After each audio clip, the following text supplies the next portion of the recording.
any of this. The worse it is, the more they forget. Oh my God. The worse it is, the more they forget. But we're not going to forget, Dan. We're not going to forget. Folks, welcome to Film Trace. This is a special episode. We are deeming House Divided. I guess this was just your conception, Chris. I think it was. You can explain it. You explain it. Okay. It began with a little episode that was the premiere of our Manhunt movies season, which was a great season overall, but started off with quite the bang of a double shot of 2024 films, Longlegs and Trap. Both Manhunt movies, one from the perspective of the hunter or the detective tracking down Longlegs, and one from the perspective of the hunted, the serial killer Cooper, played by Josh Hartnett, as he attempts to elude authorities in the middle of a pop concert in Trap. I was a staunch defender of the Shyamalan comedy thriller. And a zealot, a dogmatic zealot. And I continue to be. I think, Dan, you've kind of cooled off of your... I don't know how much I've cooled off. I think that I can see the campiness of Trap a little bit more than I could before, but I still despise the movie. I mean, it's just okay, awful. but you've also cooled off a bit in your defensiveness of Longlegs, right? I think the exact opposite. They're wrong on both counts. Right? I think I hate Trap more, and then I think I like Longlegs more. Okay, and I didn't hate Longlegs, but I did not like it. I thought it was a pretty messy kitchen sink horror movie from a guy that still hasn't quite figured out how to make a movie. But nevertheless, it became kind of a... I almost called it an inside meme. I think it's just called an inside joke.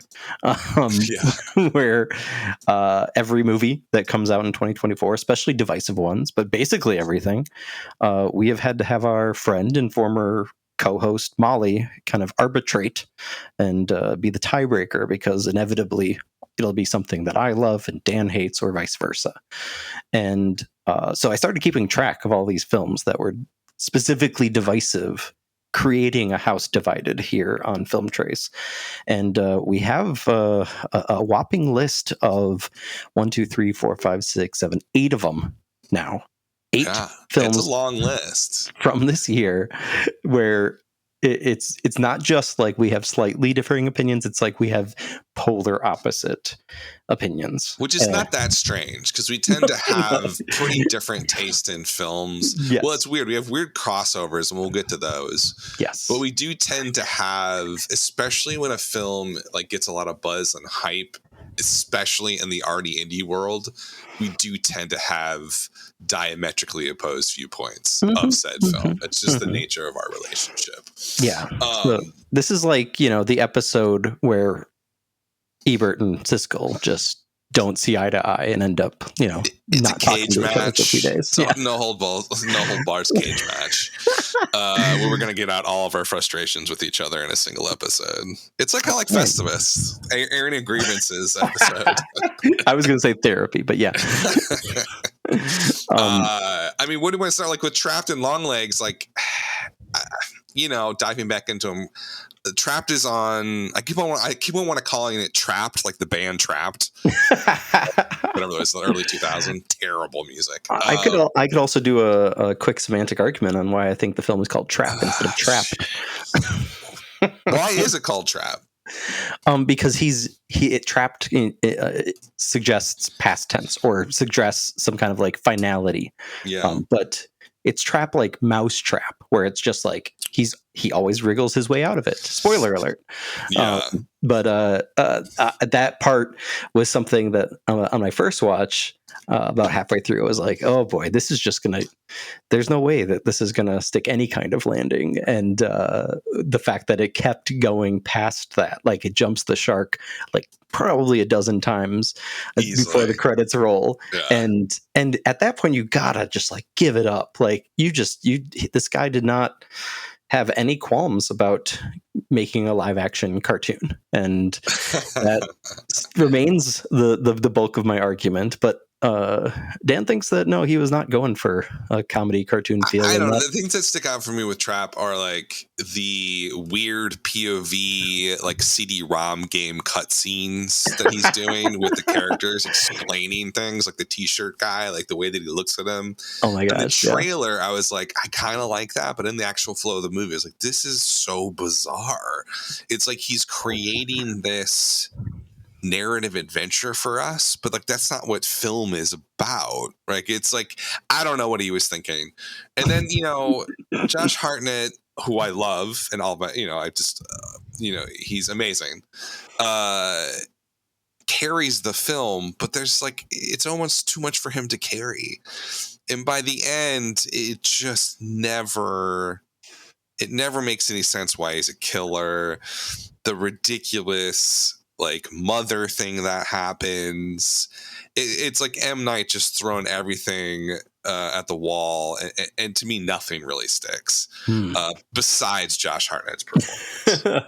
And another part of my love for it is how obvious the kind of naughty metaphor is for what Shyamalan's doing, and it's not a mistake that he casts Haley Mills, the star of The Parent Trap, in a movie called Trap, in which he also casts his own daughter in a significant role. And I think it's him working out a lot of his like being a daddy issues. And I think that's fun to kind of watch and see how that progresses and see how he's able to be both self-effacing and self-critical at the same time. What about Longlegs? Have you cooled or changed your opinion on? My opinion on Longlegs has gotten better. Yeah, but I haven't rewatched it in a long time. I've rewatched like little segments of it because I think it's on digital somewhere. I don't know. Like when I initially saw it, seen it in theater, I was like, yeah, there's no plot. There's no story. This isn't a real, like you said, it's not a real film per se. No. And Gretel Hansel is kind of similar, but man, the vibes and like the look and the feel of it and the sound design are so interesting that I kind of want to rewatch it. Like, I'm just like excited to rewatch it and look at it again because it has that cinema spark to me, where Trap did not at all. Oh my gosh! Oh no! My gosh. Oh god! I mean, it was like looked like I was shot like a CBS drama. No, you had the Call Me by Your Name cinematographer doing everything imaginable with all the lights and space. He's got like geometric problems or something. Longlegs in the hands, it just has all these sparks, and like every scene feels artistically shot, and the sound is out of this world and interesting. Doesn't make it a great movie, but it makes it like it's an interesting movie. Whereas like with Trap, that's like a big thing with all these lists, even though I'm gonna like eat my own words here in a bit when we get to the A24 stretch of this.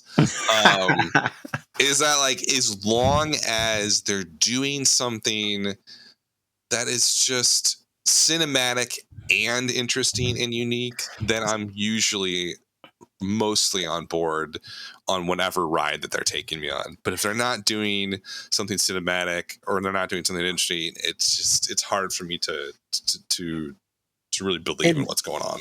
Well, and that's going to be interesting how we end up talking about that, because I think that's my number one frustration with Longlegs is that it looks cool and it sounds cool, but it doesn't have anything going on. But that's the perfect segue to I Saw the TV Glow. And getting into like because that is my exact problem with that movie. I love the vibe of I Saw the TV Glow, and like the trailer blew me away. I was incredibly excited to see it, and I'm sitting there on the edge of my seat just waiting to be wowed repeatedly by these cool transitions and the stories within stories and the circular storytelling. And it lost me within like the first 30 minutes. Because I'm just like, I honestly couldn't follow what was going on half the time. And like, I'm just like, I need a little bit more of a rote plot here. Give me A, B, C, D. And you don't get that in that movie. Yeah, you want the serial killer whose code gets solved by a rookie cop, even though it's been out there unsolved for 20 years. Oh yeah, the house. Oh my god, it's so great. In like 1 5-minute scene, she solves it. Yeah. No, I saw the TV Glow probably for like a lot of reason, a lot of the same reason a lot of people have fallen for it, which has actually, I think, very little to do with its vibes and cinematic look, and I think that's a really important part of it, and it's what makes Schoenbrunn and like interesting and kind of attention grabbing director, especially because their influences, you know, range from, you know, all sorts of corners of like the artsy fartsy world, from Twin Peaks to like Erie, Indiana, and like they're like the quintessential like millennial filmmaker of the counterculture, right? Yeah. And so I think all that stuff is valid, but I think the larger issue here is exactly what I was trying to say, which is that this is like quite literally a not so subtle story of somebody who's trans who never allows themselves to become the person that they truly are. Yeah. So it's like a horror film. Yeah, it's very much just like, it's like a dysmorphia horror, which is like a different brand of body horror. It's like internal rather than external, right? Sure. And so Justice Smith plays this character so that you always like feel like it's going to go somewhere big, traditional, climactic, but it doesn't, because it can't, because that's not the story it's telling. Mm-hmm. It is more of the story of like the simmering depression that like plagues somebody who is trans and doesn't let themselves, or doesn't find a way to be the person that they are. And I think that's, you know, part of the wavelength that you have to be on to really get into the film. But, you know, ever from the opening scene where there's like a purple glowing Fruitopia vending machine, and it's so clearly taking place in the 90s, but not in a way that feels like kitschy or like fake throwback. It feels like lived in, and actually like this is the world of a memory from the person behind the camera. And you've got like the trans colors of the parachute in the elementary school flashbacks. You've got the pink opaque is the name of the show, which you can break down semantically itself to be referenced to the struggle of and also like the concreteness of what it means to feel stuck, to feel like you're like always living in that kind of brain fog. And that was probably another big part of it, is like like brain fog is a really difficult, I think, feeling to capture in a movie, and I think this movie does that in a way that I don't think ever has really been captured on screen. And I found it incredibly moving. Like, I think on the surface, in the first like 30 minutes, I was feeling that kind of itchiness where I'm just like, where's it? Is this going anywhere? Like the ice cream man, the man in the moon, that's interesting. Is that going to become a like thing that's explained? No, it's there for color and for, like it's a really great example of like the Gen Z just for vibes kind of feeling toward cinema that's kind of arising, especially with A24 films nowadays, but also very much that millennial viewpoint, like everything's an allegory and you need to like just sit down and let it wash over you and then think about it. Like, it is a movie that sticks with you whether you like it or not. That is very true. Like, it is absolutely a haunting film. And it's definitely a film that I want to explore. It's the one on this list where I am, you know, despite the fact that I did not have a great experience watching it the first time, it is something I want to revisit and really sit down and watch in a more intentional way, because I think that like I went into it really hyped. Sure. And like my hype wanted to latch onto something and there was nothing to latch onto. Right. And I was just like, this is like really depressing. Yeah, and like yeah. really sad. It's like it And reminds me actually of the like, ending. The ending is oh my God. it makes you feel bad. It's feel bad cinema. It's Uh, a more unsettling ending than The Mist. Even. Yeah, yeah. That's an interesting corollary. I was also going to say, like, remember the way that they marketed Last Days, the Gus Van Sant Kurt Cobain movie, yeah, and then you see it, or Elephant, even, which was around the same Elephant, time. It's like Mhm. you think you're going to get this one thing, and then you get this like really hollow, kind of just like disconcerting Yeah. feeling, and that's just a different thing, but that's not a thing that really can be marketed, especially like even in independent cinema. Like A24 is like notorious for absolutely mismarketing films. Like yeah. It Came at Night being like the biggest example or paradigm of that. Yeah. Someone said on Letterboxd for this one as like a Donnie Darko for they thems, I think is a really interesting sort of viewpoint on this one, and a way to maybe to approach it is like it has its own internal poetic logic that comes from a very specific lived experience. And I think if you can give yourself over to that, or maybe you've experienced those same feelings yourself, you might have a better connection to the movie, I think, at the end of the day. So I saw TV Glow, Zoomer vibe film, without a doubt, even though I think the filmmaker's millennial. Kind of the exact opposite, A Quiet Place Day One. Which, what is this? It's a prequel. It's a prequel to like. So there's A Quiet Place. There's A Quiet Place 2. Is there A Quiet Place 3 yet, or did I make that up? That's not exist. I don't know. I don't even want to Google it. Prequel. And whereas like I Saw TV Glow is kind of all over the map, more like a word cloud of association and like narrative and plot. Like A Quiet Place is like a very traditional standard protagonist and their journey throughout the entire film, and there's like different milestones in the story that makes sense and like keep the momentum going.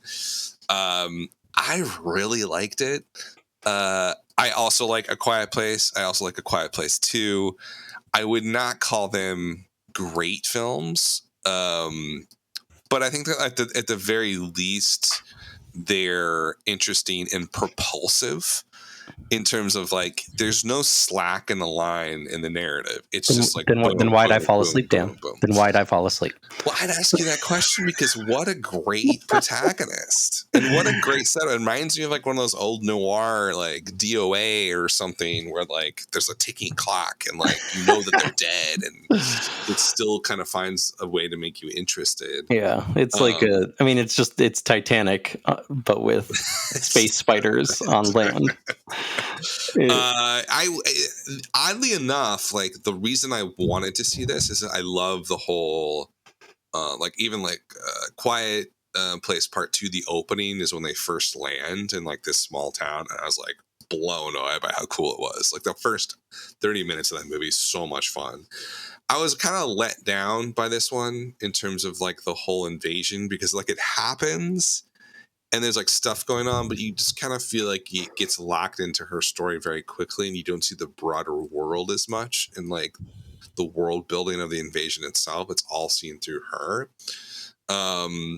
which is why it's a strong story. But it also kind of, I don't know, I was kind of let down by not seeing more of the aliens and stuff like that. What was your thought on this one, Chris? Why do you hate it? I don't hate it. It's like a classic 2-star film for me. 2 out of 4, 2 out of 5. 2 out of 5. There's two things that I liked about the movie. The one is Lupita Nyong'o. Like I could watch her do anything. Yeah, she's magnetic on screen. She's innocent. But what I can't imagine what it feels like. Somebody handed her blank pages and she's just like, okay, all right, if that's what you want. And the other thing I liked was the scene towards the end that's done literally all through gestures between her and the friend she's picked up, the Stranger Things guy.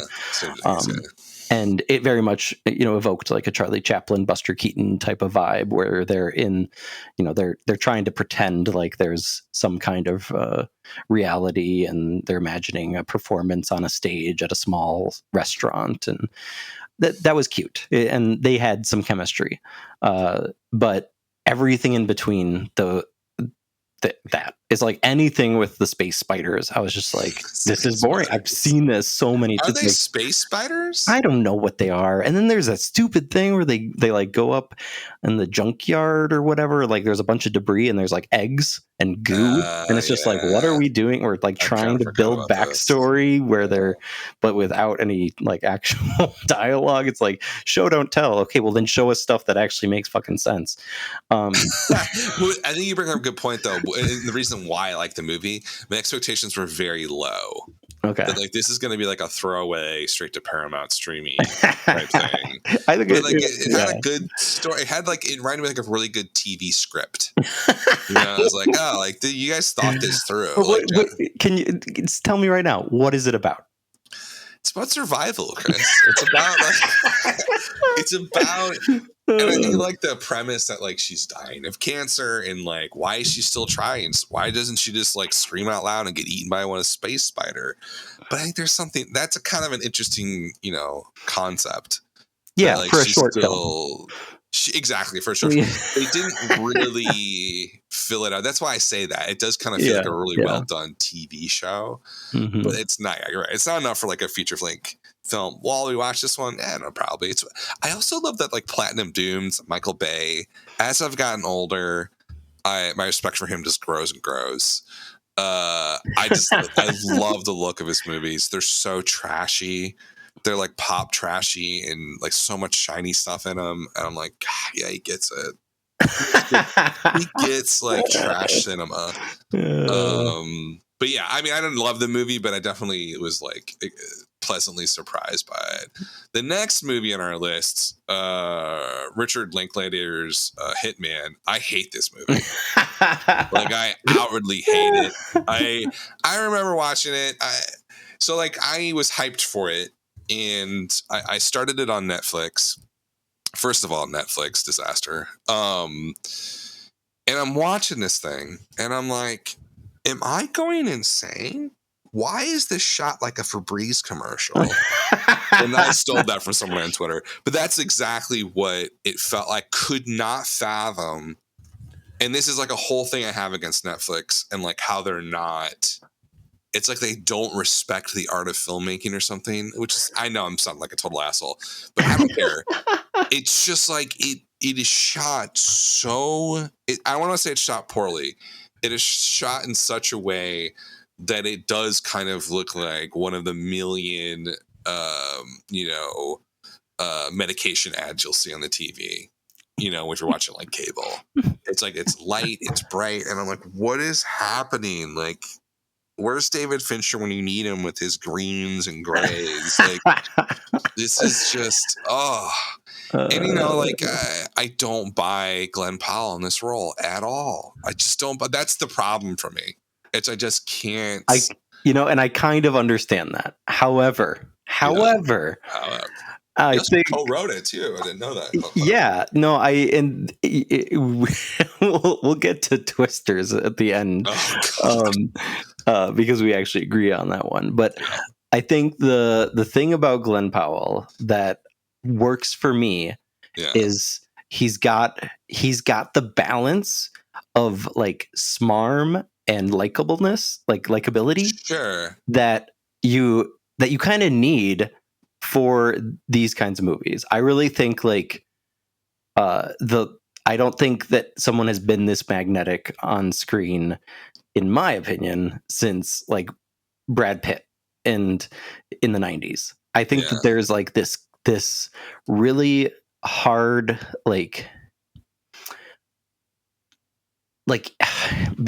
yes, a lot of it has to do with his looks. Like, he's a handsome guy, and I know that part of what his detractors argue is that he's got kind of like almost like a generic look to him, right? Mm-hmm. Where he could have very well just like lived a life of supporting roles as the guy that talks a little smack on the side, but he does this thing in Hitman that really, like, what made it work for me is that he's able to both help me like care about the character as well as like despise the character. And that's something that like I feel like Linklater is getting interested in again. I think for the first time since, you know, Boyhood was kind of like the zenith of his like empathy machine style cinema, and now he's kind of settling back down in this anti-hero mode, but he's doing it in a way it's almost like I like this movie a lot because of the kind of magic trick it pulls of sneaking like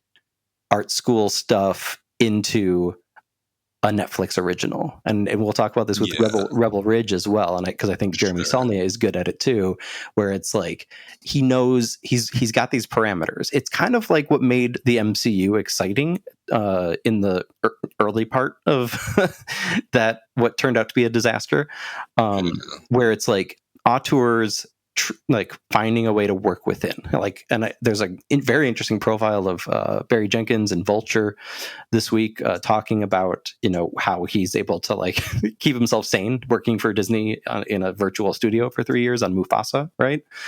Where it's like, even if it doesn't quite work, and there were things that I found very annoying about Hitman, including like the kind of like 80s style mugshot freeze frames that would be like these interstitials in between his different identities. But I think ultimately I was able to let go of that and just like I just got sucked into this guy's world. And especially I thought like the chemistry between him and the lead actress, which is just like off the charts. It was like, she's great. She's great in a lot of stuff. Right. And so like the cinematography stuff didn't bother me as much. And this is the guy that Linklater has been working with for a long time. Shane Kelly, he did all the, you know, Everybody Wants Some, Scanner Darkly, and Boyhood, and a couple others. And I think that you have to like, I don't know. I've gotten to the point where like, if I'm sitting down to watch a Netflix original, it's because there's somebody either in it or behind it that I somewhat trust. But I also like, I'm not a Linklater fanboy. Like I did not like Where'd You Go, Bernadette? I did not like Waking Life. And so there's this, I don't know, I think it's more interesting as an exercise perhaps, but I get why people don't like it. It's like you either buy his thing or you don't. Yeah, none of it clicked for me. Although, like, I would say, I mean, the things that like stood out to me are Austin Emilio, who's awesome as Jasper. He's also very, very good in Walking Dead, and like a shitty part that he was given, but he out acts the whole thing. I think the problem here is Glenn, and like I don't dislike Glenn in general. He's amazing in Top Gun Maverick. He's like perfect in that. He's also really good in Anyone But You. I think that's the one with Sydney Sweeney. Perfect in that. Oh yeah, I still got to see that. Yeah. But that's like he plays this. Yeah, it's like the fine line between like smarmy, cocky, confident, but kind of sweet at the same time. Like that's his sweet spot. Here, it's like the philosophy professor. No, like absolutely not. No. Like no, it's just the whole premise, and like, yeah, it was so boring. This movie bored me to death. See, that's the other thing that I just like can't fault it. Like, me to death. It pulled me in and didn't let go. It was like I needed I needed to find out how this guy's story ended, because that's part of its appeal too, right? Is loosely based on true story of a guy that got himself into this kind of pickle. And maybe I just like maybe I'm in the tank for movies where it's like a guy that's not all the way good has gotten himself in a pickle. How will he wriggle his way out? That's Trap too, right? I mean, critics love it. 95% on Rotten Tomatoes. Yeah, 82 on Metacritic, which is very high. Yep. Yeah. Let's switch over to one of mine here, Maxxxine. Oof. The Ty West movie starring Mia Goth. It's the third in the series. X was the first one. Then they shot Pearl, which is technically a prequel to X. And then this one had the biggest budget and kind of grew off the popularity of those much smaller films. Maxxxine takes place in the 80s. The character from X survives and, ends up in sort of Los Angeles during the heyday of like Van Nuys porn. Like it's a really specific world that she's in. And this thing, did you like X and Pearl? Yes, I actually really liked both of them. Yeah, so did I. I didn't love X. I wanted to like X a little bit more. I love Pearl. Pearl is one of my favorite movies. We have an episode about it. Yes, from our Camp Cinema season. Yeah, I totally forgot about that. But yeah, I love Pearl. And Maxxxine, I think that there was a ton of hype for this movie. But it's also Ty West. Like Ty West is not, I would say, a traditional filmmaker. He definitely lives by his own code or ethos in terms of what he wants to do and why he wants to do it.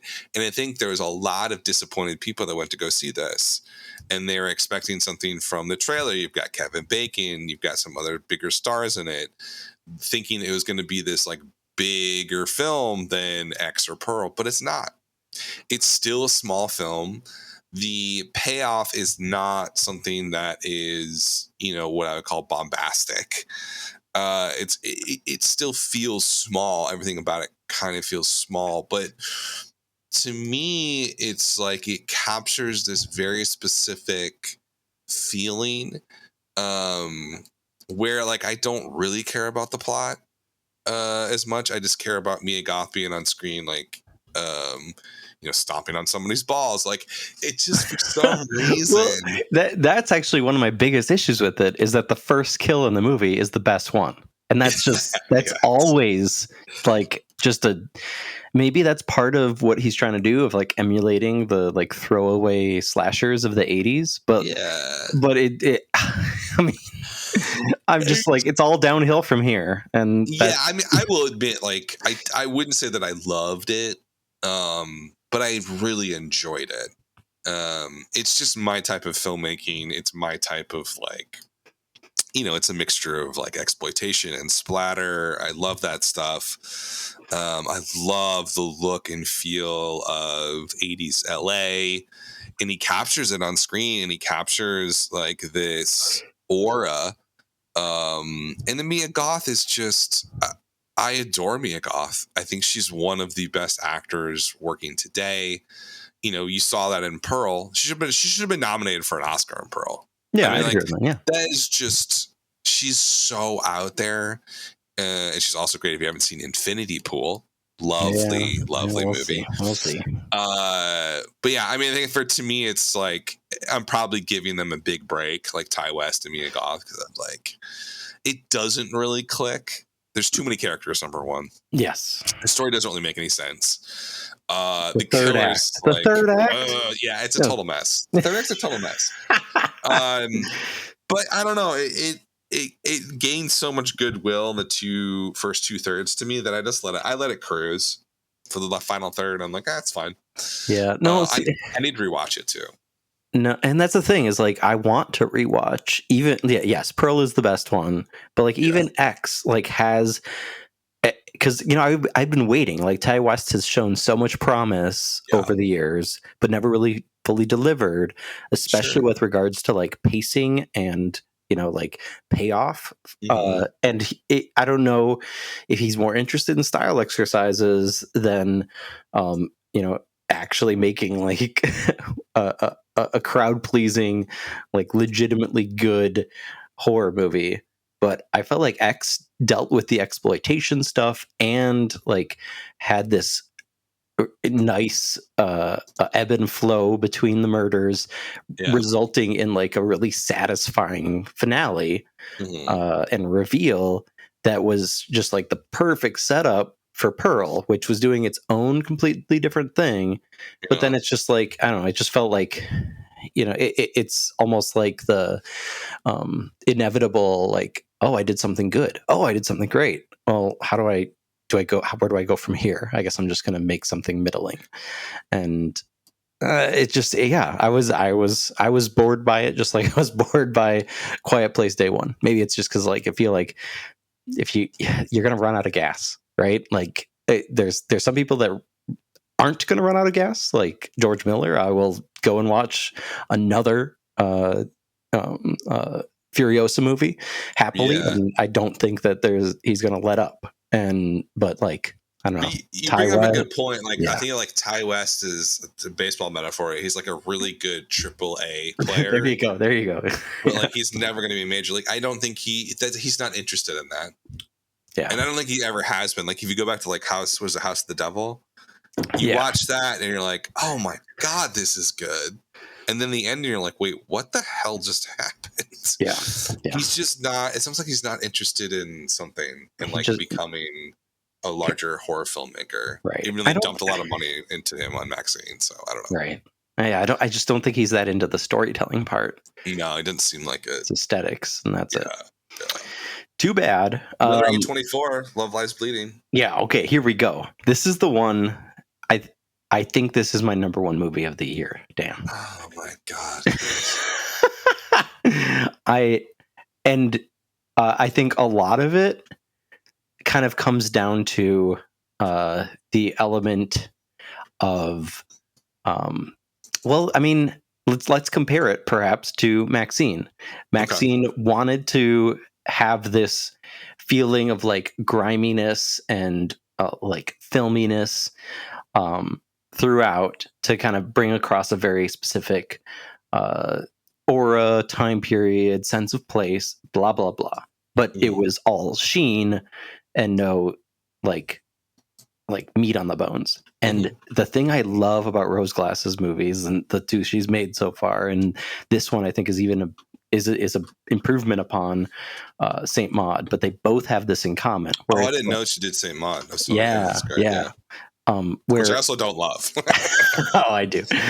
But I think this one's better because not only does she have like two incredible actors at the center, and then just like the worst possible person, like in meaning that in a good way, like to be your antagonist, Dave Franco, like who looks at him and doesn't want to see him die, but is able to like create this place where it's just like I literally felt like I was there. Like it was every like close up of like glistening sweat in the like probably like ringworm infested wrestling gym, and then like the cluttered apartment that the two lovers share as they have their honeymoon phase. It just like it feels like everything. It's maybe the best representation I've seen yet of the kind of love that tears you apart since like Sid and Nancy. Like I can't think of another movie that does this, that like the kind of love that just makes you tears you. I mean, it's right there in the title, but like there's Kristen Stewart is like just like all simmering rage, and she's so good. What a great actor. She's like the actor of our generation, and it's so bizarre that like her and Robert Pattinson are like legit so like good. They're so the best actors working today. Yeah. But then also I really love Kate, what's her name? Katie O'Brien. Katie O'Brien, she's phenomenal as Jackie. Yeah, phenomenal. Oh, and not only Dave Franco, but you also have Ed Harris, who's just in Gonzo mode. Shows up. Yeah, like I think that it's working on all cylinders, and it's doing something incredibly special. There's like some magical realism that helps really amplify that main thesis of the love that tears you apart or brings you to a new low, and also brings you to a new high. And I think that there's I don't know, I feel like I could just like what I felt at the end of that movie was almost like the polar opposite of what I felt at the end of I Saw the TV Glow. And the fact that Interesting. those two movies could like bring me to those places that I rarely ever felt with movies is probably the reason why they're like at the top of my list for the year. But what didn't work for you?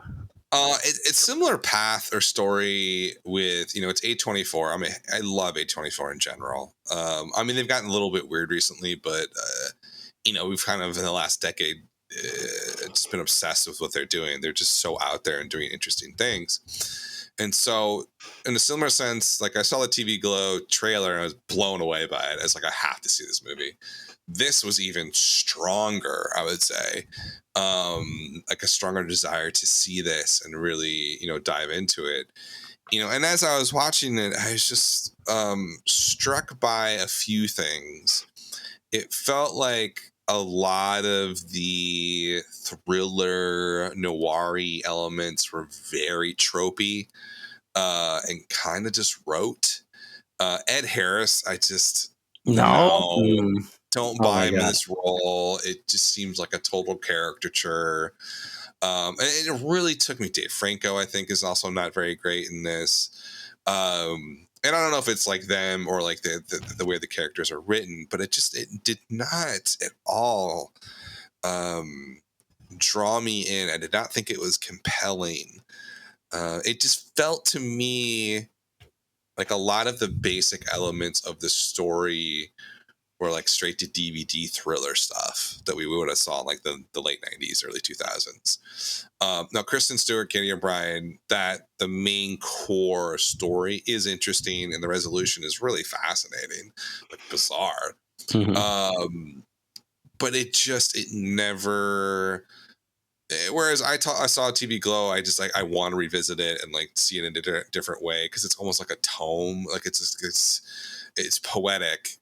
Whereas Love Lies Bleeding, I'm just like, nah, I'll pass because it feels like the plotting elements of this and the characterization around like the basic plot momentum feels like a Tarantino knockoff. And I'm just, that Tarantino knockoff period, like 90s. Like Things to Do in Denver When You're Dead, Way of the Gun. Exactly. Yeah, I'm just like, no, like this kind of feels like all of that, and I ate all that shit up. Yeah. Yeah, no, I get it. I mean, I understand.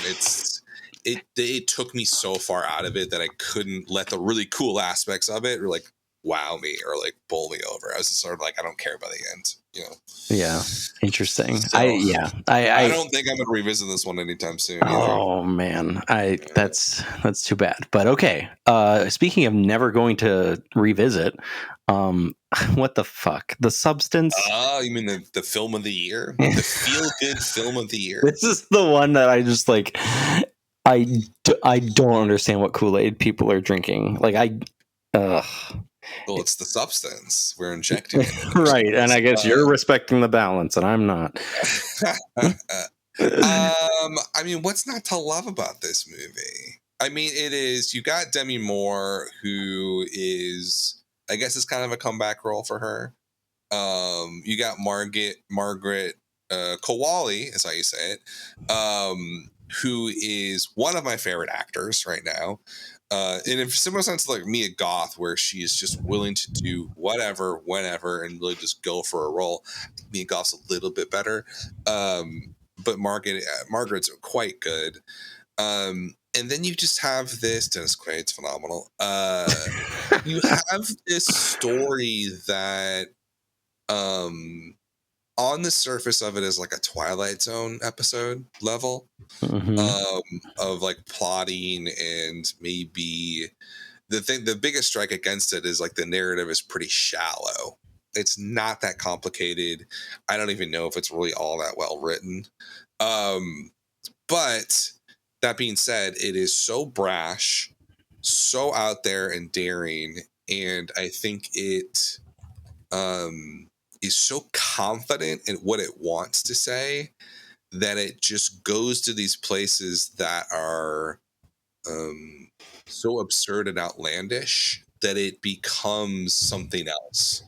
It goes from like, I mean, it's one of the best body horror movies I've ever seen.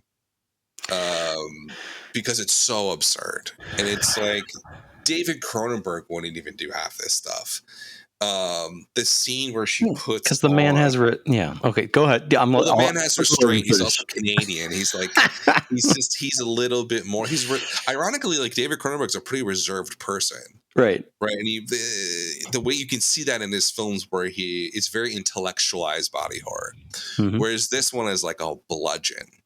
It is just like hitting you over the head with these messages over and over again. But I found it very effective. And I found like the last 20 minutes of this thing, I was watching it with Pippa and I started clapping. I started clapping in like out of pure respect when she puts on the cutout of her face.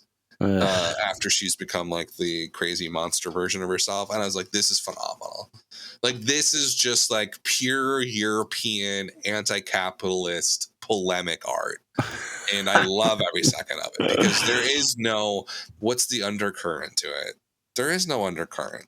It's just everything is on the screen exactly the way that she is trying to tell you things. And it's not on the nose. It nukes the nose. You know what I mean? But that's what I love about it. It's just so pretentious. But like, you can't get to greatness without going through pretension. Tony Kushner said that. I'm not going to steal that. But that's the case here for me. It's like, it is so pretentious, but it actually like comes out the other end as being great. Huh. All right. I found it the most redundant movie I've watched in years. It's so long and does the same thing over and over again. It reminded me of like a children's picture book, which maybe that's what it's going for. And that is just like part of the absurdity, is that she just like keeps disrespecting the balance.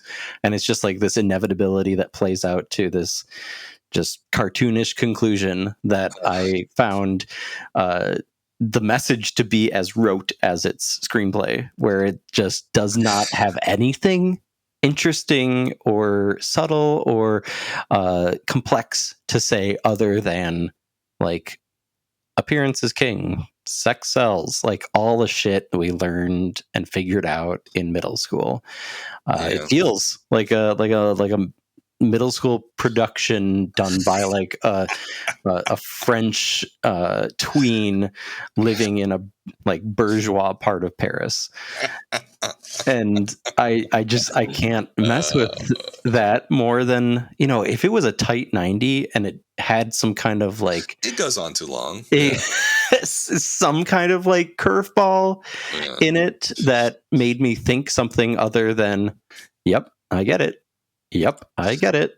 Like, I can't. Demi Moore is phenomenal. She's good. She's so good. What an she actor. Should, and I'll readily say, give her the Oscar. I'm cool with that. Yeah. I can't think of anyone better other than Kristen Stewart. Not going to happen. Other than who else would I maybe give it to? I can't even think. Yeah, it's fine. Give it to Demi Moore. That's fine. But other than that, I don't know. I still don't see the appeal in Margaret Qualley. Like, she is pretty and she is in interesting movies, but she's kind of like a blank slate, which is kind of part of the point here. But I didn't see that any different in Once Upon a Time in Hollywood or Sanctuary. Have you seen that one? No, I haven't Chris seen Abbott. it. Oh, it's fun. She's I'll great. give it a shot. Actually, who they should give the Best Actress Oscar to? Stop it. Well, how did I not realize this? The next movie on our list, Kirsten Dunst in Alex Garland's Civil War. I just have such a complicated relationship with Alex Garland at this point. Mm-hmm. And I'm in the tank, so I get it. Did you love Men, didn't you? I did. I don't know if I'm ever going to revisit it. One of the painful viewing experiences of my life. Yeah, that's what I liked about it. Oh, God, so dumb. Civil War, folks. I mean, talk about hype. The biggest film that A24 has ever put out. Right? It had like a $50 million budget. I think 50 million is actually low. I thought it was like 80, but I could be wrong. Huge movie. And it did really well. I think box office is at like 126. Critics love it. What about it? I mean, like, beyond max hype. I think about all these other movies. Oh, I'm hyped for this movie. Like Civil War, it was like, it's huge. It was a huge thing. I was also like dreading it coming out, because it's like, what, I don't know, like, what is it going to say about American politics? And it's an election year and all this sort of stuff. What about it for you really worked? Like, what clicked for you with this one? That it was not a movie about politics. It was a movie about journalism.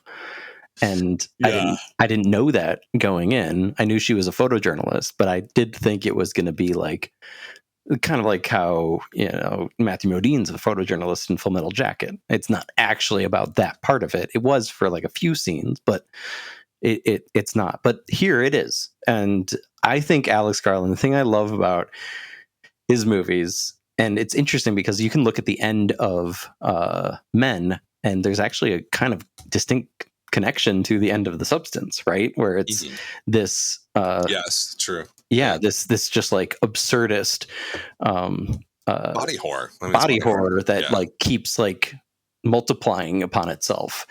And so I found that aspect of his filmmaking to be like, it's interesting both because it's kind of like a fuck you to anybody trying to go to a multiplex to watch like a normal sci-fi horror action war movie.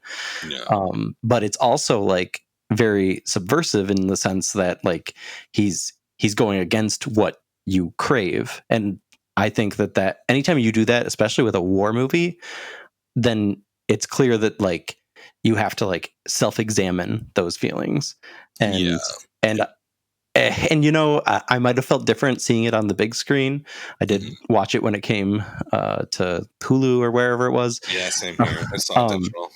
Yeah, and I think what worked for me was both not going into it, not realizing it was going to be a movie about war journalism, or like, in many cases, and I'm a sucker for this, it's kind of meta, right? About not just about like journalism writ large, even during specifically wartime, but like capturing like the image of something real, and how filmmakers can be complicit in that too, of trying to there's a reason, right? Like Godard hated Schindler's List, even though it was made by somebody trying to like do something with good intentions.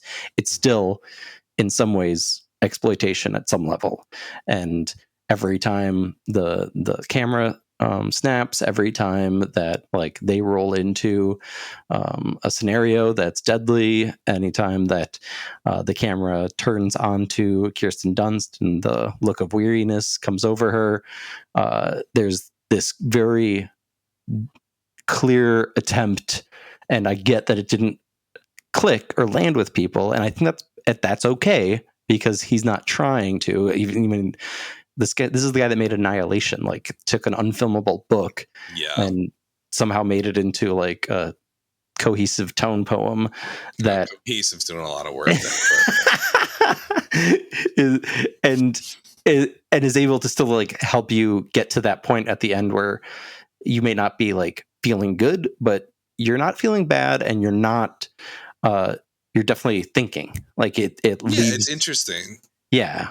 And I do think that like that little cadre, it was almost like a play, right? Of like the world scrolling past them, and then not just Kirsten Dunst, but the guy from Narcos, I think, is super good, and the guy from Lady Bird, the character actor who plays like the journalist of the older generation, and obviously Jesse Plemons' scene. I think that's like maybe the most suspenseful scene. Jesse Plemons steals the entire movie. He really does, in a single scene, and he's only in the movie because he happens to be on set that day visiting his wife, Kirsten Dunst. But I think that the Jesse Plemons scene to me is why I dislike this movie, is because it's like, I get your point. Like, it could be, it's about photojournalism. It's such a heavy topic, like U.S. politics. Alex Garland's not from the United States. Right. I'm going to hold that against him. People from the United States can have really interesting viewpoints on U.S. politics. He doesn't really. But I think it's such a cop-out. You're making a movie about American Civil War and you don't talk about American politics. Like, I would have loved for like anybody like a George Romero, rest in peace, to tackle something like this, and it would have been insane. It would have been so good and so fascinating, like how they dissect American society and how it falls apart. And it's just like, it's such a tease. It doesn't do any of that. And yeah, I don't know. I mean, it is an interesting movie. It just felt very throwaway to me that it's, focused on an American Civil War. He could have done this same movie in a different setting and it would have been way better. I think it's just weighed down by the expectations of it having to say something profound, and it doesn't. It says nothing profound. I mean, it really doesn't. Like, outside of these little tidbits of wisdom about war journalism, which I don't know, like, I'm interested in that stuff to some degree, but like, if you wanted to do a movie about war journalism, you should have done a movie about Vietnam. I mean, like, that was like, there's so much to sort of tackle with war journalism in that movie, and so many famous characters that you could bring in and do something interesting on. But I think he needs to place it in the nebulous possible present to get to the kind of immediacy that I feel like is always missing when you're watching a historical war movie. Yeah. And I get it. I had difficulty trying to like parse out this ridiculous, alignment between, rebel forces and government forces. It's gobbledygook, but I think it's gobbledygook on purpose so that the focus is on the characters, the journalism, which I didn't find compelling at all. Oh. Like Kristen Dunst's character, I was like, what? I mean, Kaylee, what's her name, Spaney? Yeah, she's good too. She's always good. Alien Romulus, we'll talk about it later. She's great in that. But yeah, this thing didn't click for me. I've watched it like 3 or 4 times too, so I've definitely tried. I got nothing out of this. Me and Carolyn are on the outs. On the outs. I'm sure 28 years later is going to be a disaster. What's up next? Rebel Ridge, which I just watched last week. No. Like, it really interesting. Aaron Pierre is amazing. Really like captures the entire, like, really holds the screen the entire time. Yep. Don Johnson's awful. Again, is this a CBS show? What's going on? I shot terribly. I mean, honestly, it just has this Netflix style to it. And I'm like, why? Netflix is the distributor. It's not producing these films. But they have a house style that they probably have, that cinematographers have. Is that what's happening? Yeah. It's like, it's so overlit. It is like, it's shot like, I don't know, like a docudrama or something. I can't deal with it.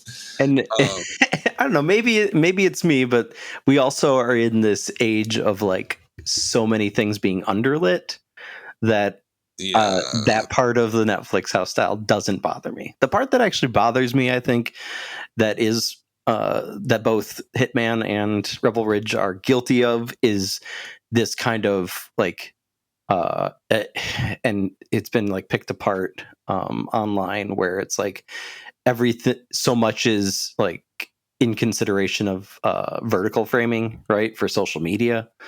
And so there's like so much centering, there's so much like medium shot, there's that kind of gets to me after a while, but probably the lighting is maybe part of that too, where they're like, they want it to be big and bright for when people come across it while scrolling. Yeah. I mean, it's too long. Oh no, I thought it was tight. Oh no. It's like 2.5 hours, isn't it? What? No, it's like, look it up. It's long as hell. 2 hours 11. Okay, yeah, maybe they could have trimmed a little. And like the sub character with the woman, what's her name? Annie. Oh, I thought she was good. Is her character? I thought that was I thought she was fine. That was a sweet camaraderie relationship. And the cops are just bumbling, and it's just because that's what cops do. But it's like, here's the problem. Here's the problem with this movie, is that it is very indebted to First Blood.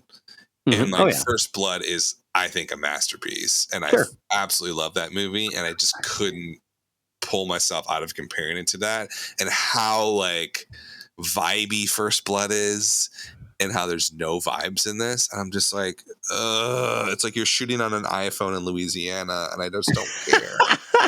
I just don't care. Like it. Script sucked too, to be honest with you. No. No, script's bad. They're not interesting characters. I Also, think doesn't his cousin die? Like, when does his cousin die? Like an hour in? yeah, no, and I think that's where the movie like picks up. Like it becomes no, you can't do that. Like what? It's a movie. It's a Black Lives Matter movie. You have to have cousin die. Yes, you do. It's not because it removes the entire impetus of what he's doing. Because in that opening scene when he's on the bike and he's so desperate, it is such about like, I gotta save my cousin's life in it. And when he dies, it's just like, and then it's about the town. It's not about him anymore. It's about the infrastructure. It's about the institution. Oh my gosh! It's just another boring cop movie. Let's keep going. We got to keep this train. Oh my gosh! Okay, we're at an hour. So we gotta close some of this. Okay. So we had some movies that we wanted each other to see, and so it didn't happen in time, but it'll be interesting. Strange Darling, definitely see. People are gonna love that movie if you're like a weirdo. But it's not a good movie. Beetlejuice is one of my favorite movies of the year, hands down. I am very skeptical. I was very skeptical. Speak No Evil is just very fun. The American version has a completely different ending than the original version that changes the entire film, but I don't care. It was a fun ride. Mackenzie Davis, the Scottish guy, Scoot McNairy. Did you just call James McAvoy the Scottish guy? The Scottish guy, yeah. I would highly recommend Beetlejuice. Don't sleep on that one. Jenna Ortega is amazing in it. Okay. All right. I need you to see Conclave. I really want to see it. It's going to win Best digital. Yeah, it's going to win Best Picture in March. It's just nice. It's over and done. Yet either. You haven't seen Furiosa, oh, I know. Which I dropped is off on the movies. Insane, and that's a movie where like at first I thought like, oh yeah, it didn't live up to Fury Road, but how could it possibly? But then the more that I sit with it, the more that I just like, maybe it is just as good. Yeah. Because especially the last like 45 minutes of Furiosa are just unbelievable. It just like takes you into a place that you I'm gonna get the 4K version. Do it. Yeah. But also, and I don't know if this is technically a 2024 movie because it hasn't been released outside of film festivals yet, but I had the pleasure of seeing Pavements, the kind of meta documentary biopic about the titular indie rock band from the 90s who have since reunited, and it's very strange and it's just perfectly Pavement. The movie is all about the editing, and I got to see the editor speak, and he's like clearly a Pavement fan and knows how to do this kind of like Shaggy Dog thing that's like just endlessly entertaining and intertwined and self-referential to the point that there's no movie like it. It's like it's incredible, and I say this as a huge Pavement fan. I was very skeptical of them making something watchable about these weirdos that make songs that don't make any sense. I would also recommend A Real Pain. Not great, but I liked it, along with The Wild Robot, Kinds of Kindness, and that's coming off of my hatred for Poor Things. I think it's a very strange and wonderful kind of little movie with Jesse Plemons and Will and Harper, the doc on Netflix. Oh yeah, looks good. About Will Ferrell traveling across country with his friend who recently came out as trans. And believe it or not, the Jack Black Dear Santa movie, where Paramount movie? Yeah, Paramount Plus movie. Dyslexic kid accidentally writes Satan on his Christmas letter and conjures the devil when he's trying to get Santa. Sounds incredibly stupid. It's so stupid. It's Bobby Farrelly, so it's oh, then I kind of like it. I like but that's the thing. It's like so stupid and but also very sweet. I can't believe I liked it. Anora, it's fine. I'm gonna love it. Sean Becker's a genius. Mikey Madison's probably gonna steal it from Demi Moore. It's Heretic. You didn't like that much. Heretic is fine. It's like having a theology grad student talk at you for an hour and a half. Sounds great. No, boring. My Old Ass with Aubrey Plaza. It's fine. I haven't seen that one yet. Yeah, I gotta see. Yeah, it's okay. What about Cuckoo? Cuckoo is I don't know, man. I was really into it for like the first half. That's another one where it's like one scene that is super tense. It's like up there with the Jesse Plemons Civil War scene, but it's just one scene. And the third act's a complete mess. Transformers 1 is actually a decent kids animated movie. I was very surprised by that one. Watch that. No, you probably won't. Woman of the Hour, Anna Kendrick's Netflix movie. I did see that. It's okay. It's fine. It's okay. Yeah. I hated Moana 2 and Ben Stiller. I really want to see Nutcrackers. Looks great. Nutcrackers. It's a mess. David Gordon Green. Better or worse than Daddy's Home 2, the Christian. I don't know if I ever saw Daddy's Home 2. I just watched it today. It's great. Okay, what do we agree on from 2024, Dan? Twisters, hated it. It's garbage. Why is it so bad?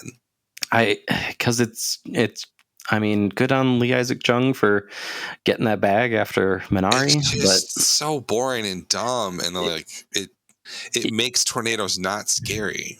I know. I was like, it's like a Jaws movie where the sharks aren't scary. Right. And that's what made the first one so special, is that it's like a legit adventure movie, but the stakes are high.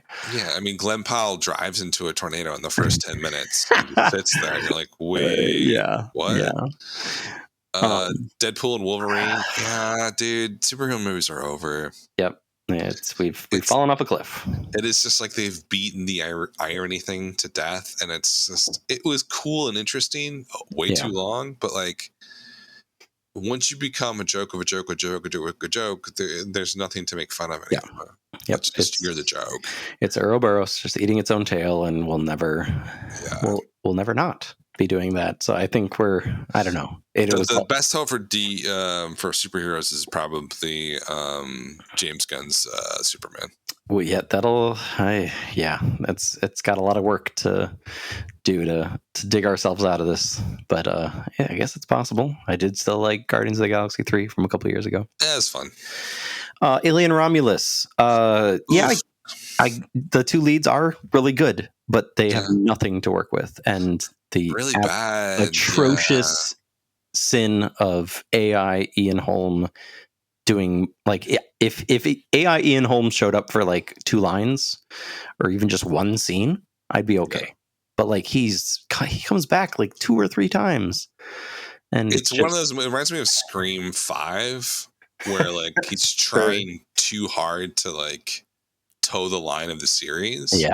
And like call back to the other movies, like the whole Alien Resurrection callback with the baby. I basically was like, no thanks. The first half hour is good. Yeah, it's okay, but I'm also like, how are they living in this like carceral planet or like indentured servitude planet? But then they can just like sneak off in a spaceship. Also made no sense. Yeah. The zero gravity acid scene's pretty cool though. Speaking of radio silence in Scream 5, Abigail. Oh, these guys need to go away.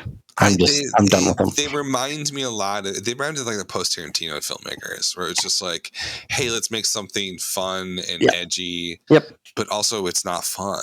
No, it's just kind of cruel and cynical. Like I don't really like Ready or Not. I didn't think it was very good. Me neither. And then they just do this like same thing over and over again. Yeah, exploding bodies in old world architecture. What is with this idea that characters all have to be know-it-all smarmy? Oh my god! Yeah, that's like that's a classic like film school thing. Yeah, right? 20-year-old just like insufferable person behind a computer. Oh, this person knows so much that makes them a compelling character. No, it doesn't. No, nobody knows anything. That's what's compelling about people.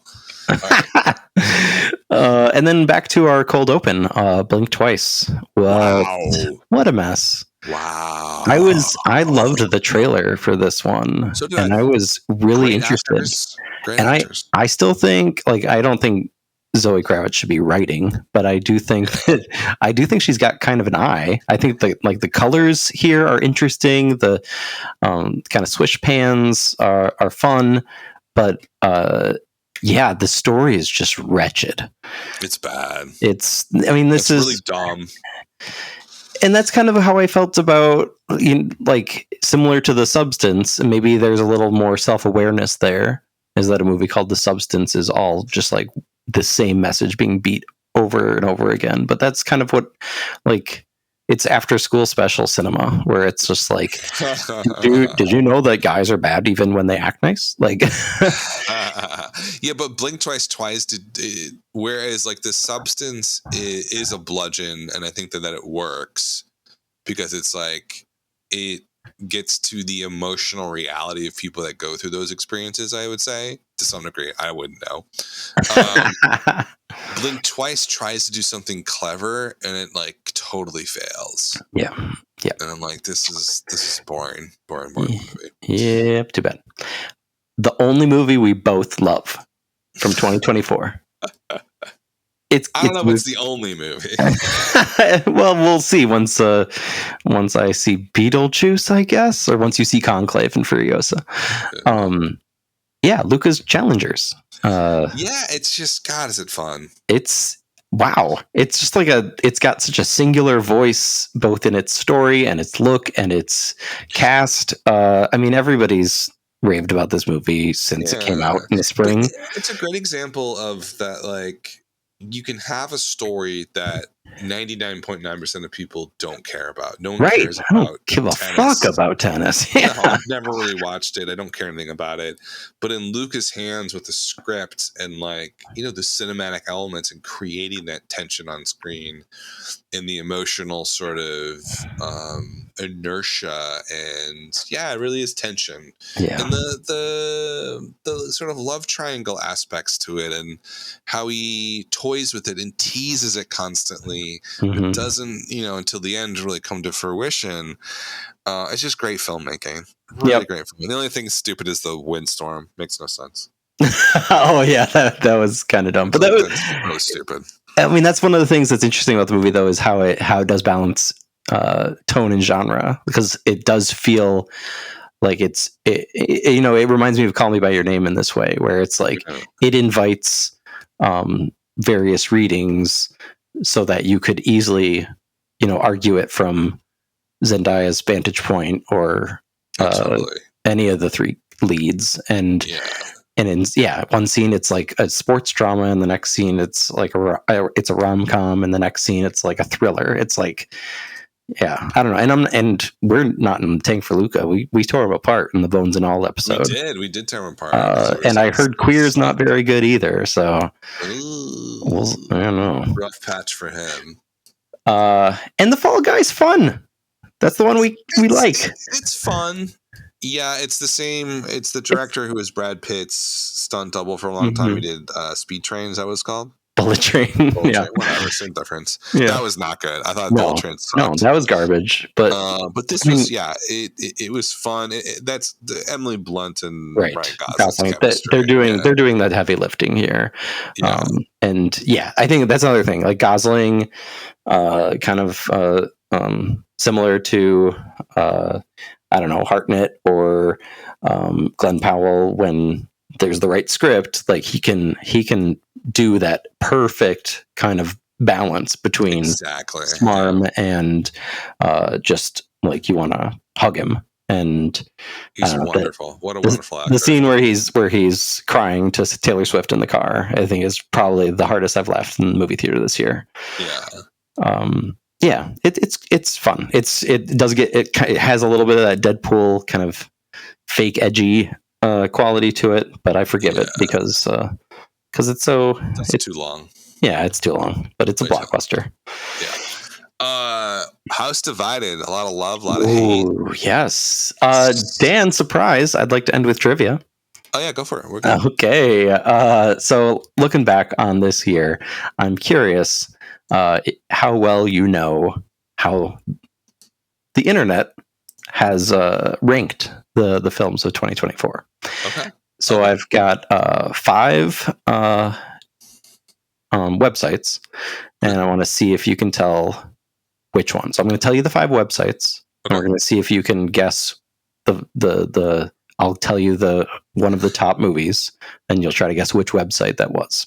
Okay. All right. So we've got IMDb, Letterboxd, Metacritic, Rotten Tomatoes, and Box Office Mojo. Box Office Mojo. Okay. All right. So one of them's money, and the other one's all opinions. Sure. So, which of these websites marks Dune Part 2 as the movie of 2024? Box Office Mojo. Incorrect. IMDb. Incorrect. Oh, wow. Letterboxd? Yeah, isn't that weird? That's nuts. That's fucked up. I don't understand. I mean, it's a fine movie. I still need to watch it. I don't know. I mean, it's good, but like, it's also way too long. It's like Lord of the Rings, and like 10 years I'll look back and be like, ugh, really? Yeah. I don't know. I think it's fine. It's a fine movie. That's crazy. Okay. Letterboxd people. Zoomers. I know, right? Zoomers. I don't get them. Storing film criticism. Which website has as its top film Inside Out 2? Box Office Mojo? Yeah, that's worldwide 1.7 million. Did you see it? I mean, you don't have children, but yeah, I've seen it like 4 times. Okay, yeah. It's fine. It's fine. It's great. What are you talking about? Inside Out's better. Yeah, like the Maya Hawke anxiety character in Inside Out 2 is Oscar-worthy. It's fun. It was also a queer baiting movie, which is annoying. Okay. But you're going to get that with Disney. True. Okay. So the only ones left we have are IMDb, Metacritic, and Rotten Tomatoes. Hard ones, okay. Which one has... and if you need a description of the film, please feel free to ask. Do not expect too much from the end of the world. Metacritic? Yeah, nice work. Do you even hear about this movie yet? Yeah, I've heard about it. Okay. It's one of those movies that's like, 5 people review it and it's all 900. Yeah. It's who stars in that? It's like a meta documentary. An overworked and underpaid production assistant must drive around the city of Bucharest to film the casting for a workplace safety video commissioned by a multinational company. That's awful. Yeah, Rudy Jude is the filmmaker, but it's supposedly sounds like something I would love in my 20s. Yeah, fascinating idea-filled absurdist comedy. More power to him. Yeah. All right, so between Rotten Tomatoes and IMDb, Attack on Titan, the movie. Attack on Titan, the movie. IMDb? Yeah. Anime is always going to reign supreme on... that's why IMDb is so trash. Yeah, I mean, even back in the 2000s, it was like... It was not good. Yeah, Shawshank. Yeah, it's the greatest film ever made. I was like, it's a good movie, but it's no heat. Do you know the number 1 movie according to Rotten Tomatoes? The number 1 according to Rotten Tomatoes, I don't know. Right as of right now. Yeah, it was also the number 1 movie according to the BFI, which you shared with me. All the Light. Yes. What is it called? All we imagine is light. It looks really good. It does look really good. Yeah, I really want to see that. That one's been hyped for a while. Yes. It got a Sundance. It got a lot. Right. Grand Prize at Cannes. Yeah. So 2 roommates. Yeah. 2 roommates working together at a hospital in Mumbai. It looks awesome. Yeah. It looks incredibly shot, and I'm very excited for it. Thanks for playing, Dan. Should we tease what we're going to bring to the table in January? Visionary remake, starting with Nosferatu, the Robert Eggers movie coming out in Christmas. Have you heard the reviews? They're quite good. I know. Some people call it the movie of the year, and I don't know how that's possible, but... I don't doubt it. He's such a good filmmaker. I mean, Northman was one of my favorite movies of that year. So it's a good movie. Yeah, it's good. what else we're doing? Like True Grit, we're doing Dawn of the Dead, Fear. Basically, we're gonna do like the remake and then the original each episode. The Fly for the 80s, King Kong, Fistful of Dollars for the 60s, Maltese Falcon for the 30s. So it's gonna be a good mixture of films, of genres, and we'll kind of ping pong back and forth about what is a remake, how does it work, is the one better than the other. Really excited about the Dawn of the Dead one, because it's just like, you got young people like, oh yeah, Dawn of the Dead in 2004 is better. I'm like, stop it. And I need to give them a lesson on why that's not true. Objectively, it's false. I can't believe we're doing a second Zack Snyder movie, but I mean, maybe it's the one to do. He's out there and he's prominent. How many people watched Rebel Moon? 6, including himself. All right, folks. Thanks for listening. Have a good rest of the year. This has been Film Trace.